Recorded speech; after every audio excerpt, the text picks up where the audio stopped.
এখন একটা আপেল থাকলে ভালো হইতো, কারো মাথার উপর আপেলটা রাইখা পারফেক্ট টার্গেট কিভাবে করতে হয় ওইটা শিখাইতে পারতাম।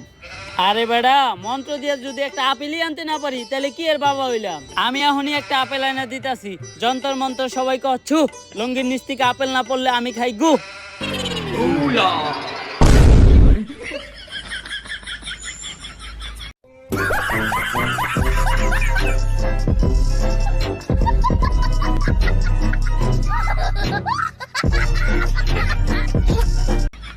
অনুপ্রেরণার আরেক নাম ভণ্ড বাবা।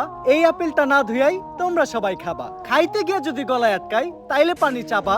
আর এরকম উল্টাপাল্টা শায়রি যদি তুমি আবার বলো তাহলে তোমার পুটকিতে লাত্তি খাবা। কিন্তু বাবা, আপেল ইমন পচাকে। হাল আর পু 400 আপেলের কেজি, আমার এই বাহি মন্ত্র দিয়ে কি ভালো আপেল আইবো? আচ্ছা, এটা দিয়ে কাম চালাই নিতেছি। এখন আপেলটা মাথায় নিয়া টার্গেটে দাঁড়াইবো কেটা?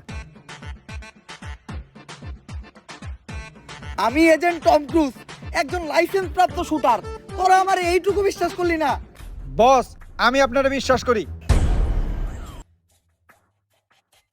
আপেল লাগবো না, আপনি আমার মাথায় গুলি করেন। তুই আমারে এত বিশ্বাস করস? এত বিশ্বাস তো আমার নানিও আমারে কখনো করে নাই। বস, আমি এইটা বিশ্বাস করি, বন্দুক যেহেতু আপনি বানাইছেন, এই বন্দুক দিয়ে গুলি বেরোবো না। দেখ,